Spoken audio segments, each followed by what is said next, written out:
Vous les coquinous.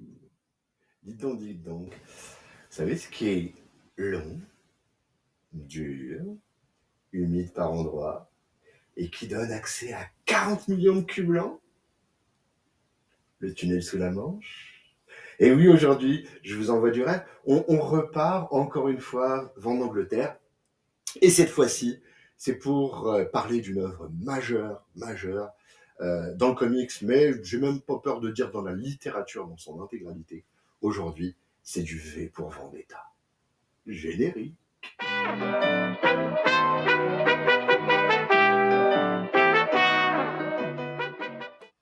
Alors voilà, V pour Vendetta, c'est une série qui nous a été concoctée par le grand, le très grand, l'ineffable Alan Moore, au scénario évidemment, et David Lloyd et son dessin absolument magnifique, en tant que dessinateur, vous vous en doutez bien.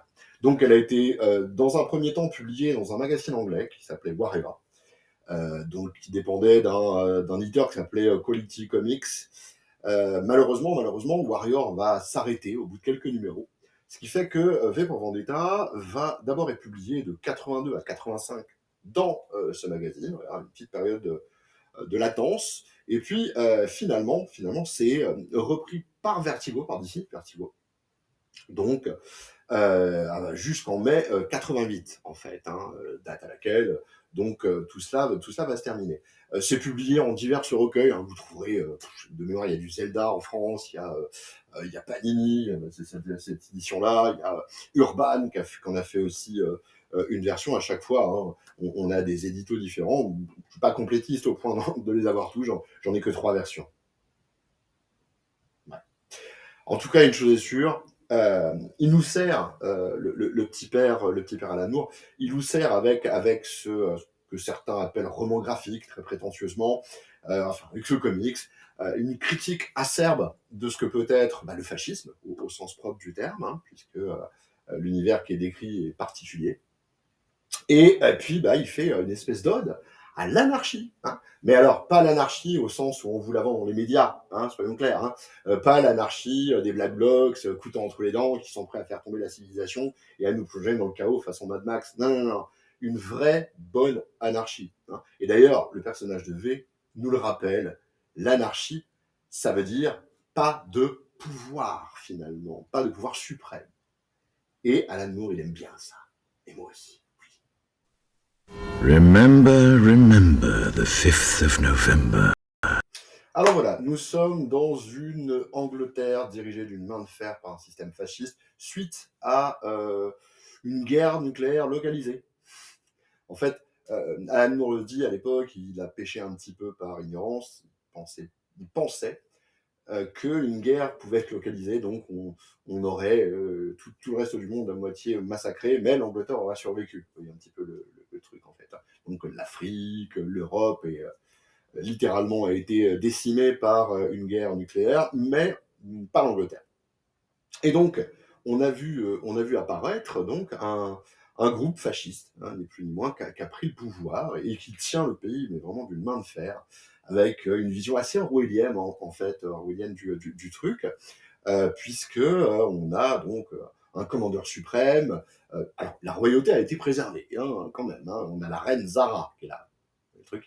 Donc, on a un commandeur suprême qui a plusieurs organes qui sont assez d'ailleurs. C'est assez amusant de voir que Moore a repris les concepts propres à l'extrême droite concernant le côté organique en fait de la nation, puisque les organes qui permettent de surveiller un petit peu le peuple, un petit peu un gros peu le peuple, ça s'appelle l'œil, l'oreille, les forces, on va dire, policières, un policier très très dur, on va appeler ça la main, la voix pour tout ce qui est organe de propagande. Enfin bref, on a ce système qui tient le pays sous sa férule en fait. Et donc on va suivre les pérégrinations d'un individu, donc qui s'appelle lui-même V.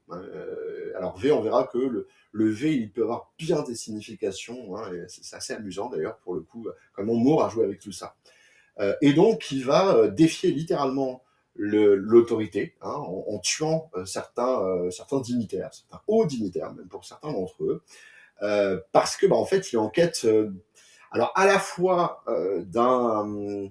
d'une révolte, d'une révolution. En fait, il est dans le principe de réattribuer le pouvoir au peuple, mais en vérité, pour Vendetta, vous doutez bien qu'il y a aussi une triste affaire de revanche, pour ne pas dire de vengeance, de la part de cet individu. Donc, V pour Vendetta. Donc, on va suivre tout ça. Je ne vais pas aller plus loin dans le récit parce qu'il est vraiment super riche.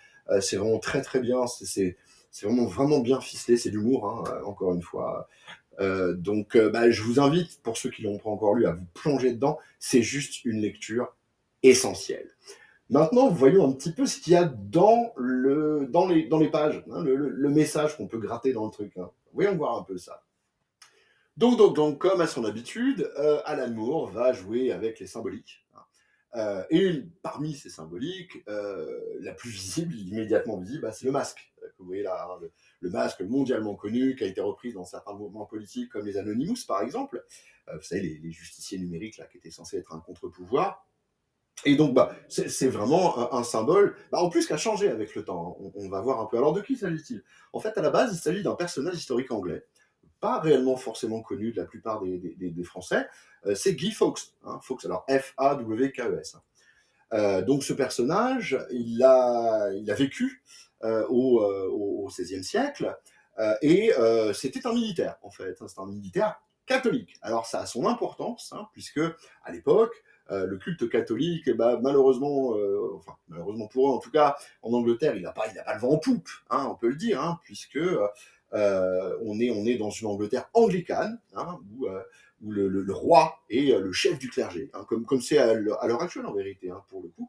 Mais en fait, depuis 1558, et donc Élisabeth Ière à l'époque, hein, elle a publié donc un règlement religieux, en fait, hein, qui interdit carrément le culte catholique sur le sol anglais. Hein, donc ça interdit le baptême, le mariage, les sacrements, enfin, et donc pour les catholiques, c'est chaud, hein, ils ne peuvent pas pratiquer leur religion. En 1605, donc, le roi, c'est Jacques Ier, donc, qui est finalement le descendant, non pas d'Élisabeth directement, mais de Marie Stuart, hein, parce qu'il y a eu, entre-temps, je vous invite à vous renseigner sur la petite guerre qu'il y avait à cette époque-là.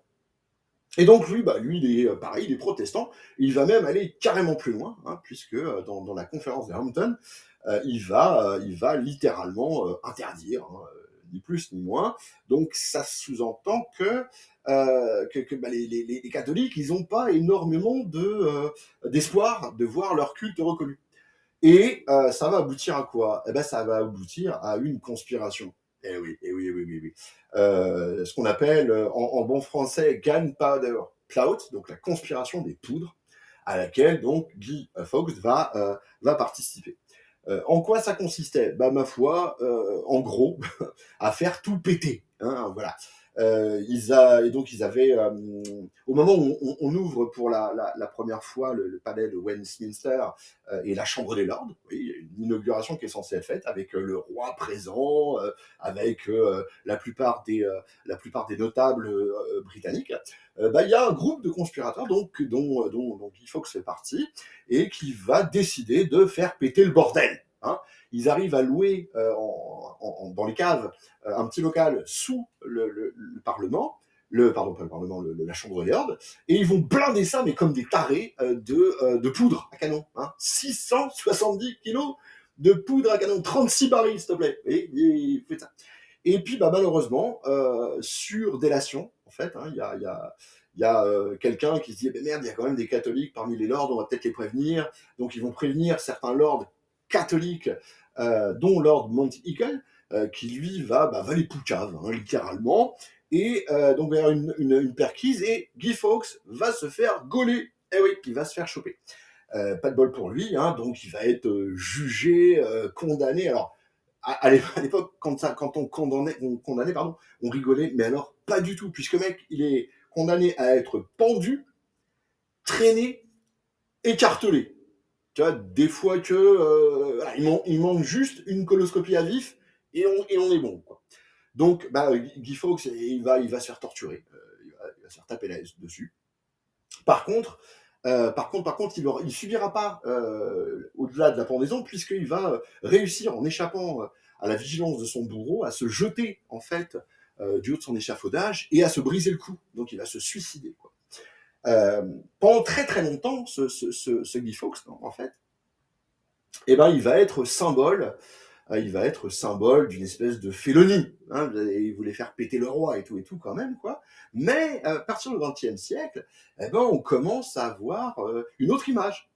L'image d'un résistant, en fait, qui va au bout de ses idées, qui est prêt à mourir pour ses idées. Alors, voilà en gros l'historique du personnage. Alors, un dernier détail, et qui a son importance dans le bouquin, la fameuse conspiration des poudres, dont on parle dans le bouquin aussi, elle a lieu le 5 novembre. Le 5 novembre, hein, d'où les propos de V par rapport au 5 novembre.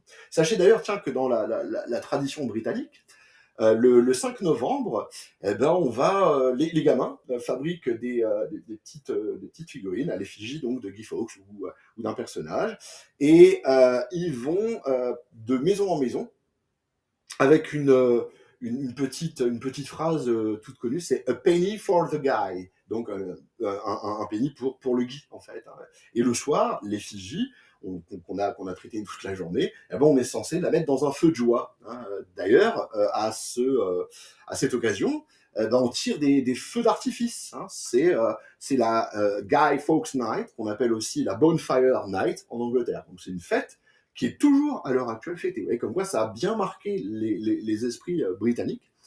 Le fait que Moore choisisse ce symbole-là en particulier, c'est pas anodin dans la culture anglaise et par rapport à ce qu'on peut se représenter de la révolte et de l'opposition à un pouvoir en place. It's my very good honor to meet you, and you may call me V. Alors penchons-nous un peu sur le personnage de V, le fameux V. D'abord, gardons quelque chose à l'esprit. Le V pour Vendetta, pour Victory, ok, mais il y a aussi un caractère numérologique à ça. V, je rappelle que V, en romain, c'est le 5, vous voyez. Et ça non plus, c'est pas un hasard du tout. Le choix de Alan Moore se réfère au chiffre 5, au regard du 5 novembre. Hein. Donc il y a plusieurs lectures à cette fameuse symbolique. D'ailleurs, le V revient systématiquement à chacun des chapitres. La première lettre du titre du chapitre est toujours V, hein, pour le coup. Mais la corrélation entre le 5 et le V romain est on ne peut plus explicite. C'est aussi, je le rappelle, le numéro de la chambre de V lorsqu'il était interné. Donc vous voyez, Moore va jouer habilement entre ces deux symboles. Et puis, connaissant l'aspect un petit peu ésotérique de Pepper Moore, enfin son grand intérêt pour l'ésotérisme, on ne peut pas ignorer le principe justement du chiffre 5. En numérologie, le chiffre 5, c'est le chiffre d'équilibre. Hein. Si on prend le principe du 1 à 10, hein, le principe de notre méthode mathématique à compter, on est sur le chiffre du milieu, le 5. Hein. En numérologie, encore une fois, la symbolique du 5, elle est importante pour Moore. Il en avait parlé dans une interview. Très honnêtement, je ne saurais pas la retrouver, mais il en avait parlé, puisque le graphique du 5 va inscrire le 5, la partie haute du 5, va inscrire l'individu dans le ciel, dans la partie céleste, avec l'arrondi qui se raccroche à la Terre. Donc le chiffre 5, en numérologie, encore une fois, hein, on n'y croit pas, c'est un autre problème, mais Moore a quand même pas mal d'acquaintance avec ce genre de croyance. Ce chiffre 5 reste et demeure là aussi le chiffre d'équilibre de l'humain qui se transcende, encore une fois, hein, pour s'accrocher à l'espace immatériel céleste, en fait. Hein. Donc vous voyez, on a quand même une belle recherche qui est faite sur ce ratio entre le V, qui est à la fois, je le répète, celui de la victoire, hein, le V for Victory, il est mondialement connu, hein, pour le coup, parce que le personnage de V a une vraie quête politique, clairement, mettre à bas un gouvernement, mais le V for Vendetta qui est choisi, et ben, il est davantage orienté sur la revanche, sur la vengeance, indubitablement. Tout en gardant, encore une fois, cet équilibre propre, cette fois-ci au chiffre 5. Il nous fait mal à la tête des fois, Alan Moore. Hein. Il a des choix ambitieux, il a des symboliques ambitieuses. Et le V for Vendetta, le 5 pour Vendetta, ou 5 pour... on peut le voir de plein de façons différentes. C'est ça la vraie richesse aussi de ce genre de récit, c'est retrouver et rechercher les symboliques. Hein. C'est vraiment, vraiment le propre d'Alan Moore. Et les antagonistes dans tout ça. Il y avait effectivement, il y a le personnage de Ivy, la jeune femme, mais de l'autre côté, bah, il y a les antagonistes. Le pouvoir, le pouvoir au sens fasciste du terme, hein, véritablement, hein, puisque c'est, on a vraiment un système politique qui nous est décrit qui est complètement sclérosé, clos, de contrôle total, où malgré l'idée de pureté que veut véhiculer le mouvement politique en place, hein, l'unique parti en place évidemment, eh ben, on a quand même de la sacrée pourriture, hein, puisqu'on a des alors, racistes, homophobes, ça j'en passe et des meilleurs, évidemment, hein, puisque on a littéralement mis dans des camps les homos, on a littéralement mis les blacks dans des camps, enfin c'est ce que nous réserve l'extrême droite le plus dégueulasse possible, évidemment. Et parmi les notables de ce système, on a des types ultra virilistes, bien sûr, parce que c'est la base, hein, qui tapent sur leurs femmes, qui les trompent, enfin, les femmes ont vraiment mis à une place ultra secondaire, limite de pondeuse et c'est marre. Et puis il y a aussi la place de la religion, hein, puisque le mouvement en question, ultra-traditionnaliste, s'appuie sur la religion. C'est d'ailleurs ce pourquoi la reine est encore reine, hein, finalement, parce qu'elle est gardienne de la religion, enfin, dans le symbole. Et puis bah, les représentants du clergé sont pas terribles, hein, non plus, hein, puisque on y voit l'archevêque, donc du mouvement, hein, on peut le dire, hein, qui suit à la lettre, hein, évidemment, tout ce que les organes de propagande lui demandent de balancer dans ses sermons, et bien qui est cet archevêque qui est un putain de gros enculé de pédophile, littéralement. Hein. D'ailleurs, ça va le desservir par rapport à Ivy et par rapport à AV. Mais voilà, on note donc dans la description de Moore de ces notables et de ce système fasciste qui se veut pur, encore une fois. Hein, c'est de mémoire leur slogan, c'est le pouvoir par la pureté par la foi, ou inversement. Enfin, enfin voilà, on est sur un système qui se veut pur, mais comme bien souvent, celui qui se pare du masque de la vertu, c'est certainement celui qui le respecte le moins, en définitive. Hein. Donc il nous décrit véritablement un système qui, malgré sa pseudo-pureté, se veut totalement corrompu. Hein. Et ce qui est amusant, c'est qu'il reprend pas mal les critères de l'extrême droite, que ce soit à son époque. Hein. Alors je rappelle que V pour Vendetta a été écrit dans les années 70-80, plus 80, où dans l'Angleterre de cette époque-là, la droite fait des percées assez foudroyantes. Hein. C'est Margaret Thatcher qui est au pouvoir. Et au Parlement anglais, on parle à l'époque, hein, bon, ça n'a jamais abouti fort heureusement, mais de recriminaliser l'homosexualité.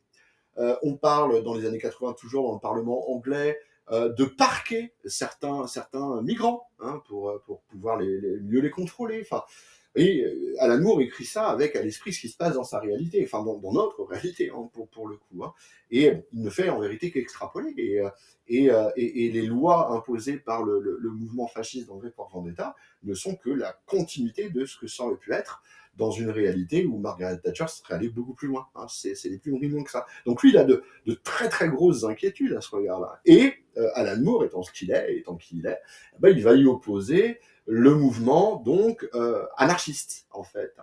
Mais alors, je le répète, hein, comme je l'ai dit en tout début de vidéo, il ne s'agit pas de l'anarchie au sens caricatural que l'on nous propose dans les médias ou ailleurs. Il s'agit de l'anarchie au sens politique de Proudhon, de Kropotkin ou de Bakounine pour le coup. Hein. C'est-à-dire une anarchie qui va être dans un premier temps destructive. Elle détruit le système en place. Hein, c'est sa vocation.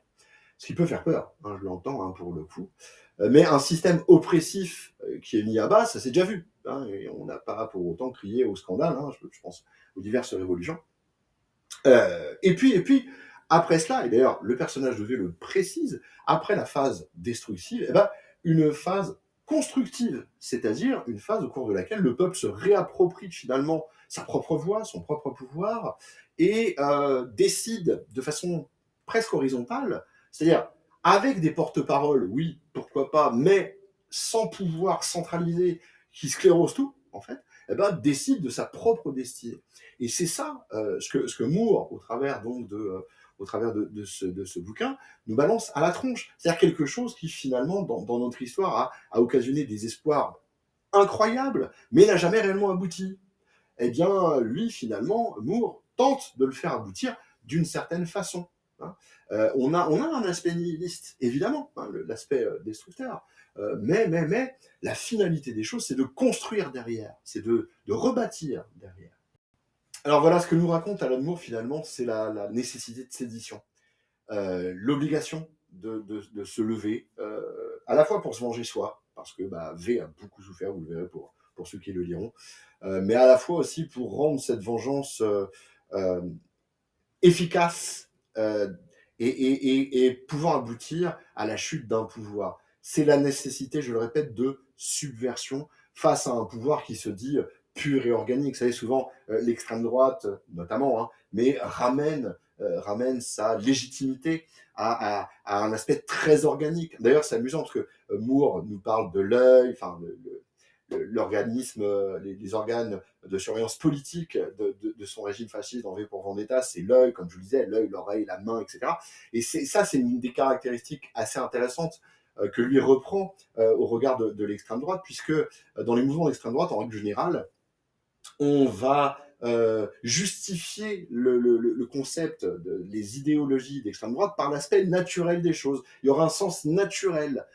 L'homme au-dessus de la femme, il est naturel que les gens qui vivent sur le territoire aient une prédominance sur ceux qui y arrivent. Oui, il y a un aspect justifiant le naturel, un lien très organique à l'autre et au sol et à la terre, le droit du sol, tout ça, tout ça. Vous voyez, c'est ce concept-là. Moore, lui, bah, il s'en amuse en quelque sorte, jusqu'à pousser à l'extrême le truc, puisque l'ensemble du système politique d'extrême droite qui est décrit dans son récit, en quelque sorte, il va se lancer sur un aspect très organique. Le mouvement est un corps, finalement, hein, les yeux, les oreilles, enfin, voilà. C'est très malin de sa part, puisque, encore une fois, je le répète, le lien à l'aspect organique et naturel chez les extrêmes droitistes, les fascistes, on va dire ça comme ça, il est prépondérant. Mais pour en venir à ce que je disais au tout début, en clair, Moore nous incite à la sédition. Hein.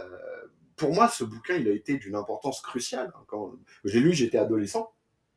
Et alors évidemment, j'ai pas tout de suite compris tout ce qu'il y avait dedans, hein. C'est un peu évident. Mais il est clair que ce qui m'a sauté aux yeux, hein, même avec une lecture de mes yeux de jeune homme de 15-16 ans, ce qui m'a vraiment sauté aux yeux, c'est l'importance à s'opposer à un système oppressif et à faire valoir ce que l'on est et nos propres droits d'humain. Je parle même pas de législation. Non, le droit à vivre, le droit à être libre, etc. etc. C'est vraiment c'est ce que nous enseigne ce livre, c'est ce que nous enseigne Alan Moore au travers de ce bouquin qui est tragicomique, et puis qui a un aspect un peu grandiloquent par moments, parce qu'il était très théâtral, il reprend de la prose shakespearienne, etc. Mais bon, c'est pour l'art, c'est pour l'objet, hein, et d'ailleurs ça n'en fait que l'enrichir. Mais le vrai message de ce bouquin, c'est oui, je le dis et je le répète, la nécessité de se révolter, la nécessité de faire payer celui qui a à payer, la nécessité de ne pas accepter l'oppression sous aucun un prétexte. Et en ce sens, au regard de ce qu'il nous décrit, eh bien, le concept d'anarchie est essentiel, encore une fois. Hein. Cette anarchie qui considère que politiquement les gens sont mûrs et suffisamment intelligents pour finalement vivre en paix ensemble, vivre dans une espèce d'harmonie. Alors, ça peut paraître assez utopique dit comme ça, mais il est clair qu'on peut aussi compter sur la bonne intelligence, le bon sens des gens pour, sans avoir un pouvoir oppressif, vivre ensemble, hein, partager ensemble. Hein. Le concept est là.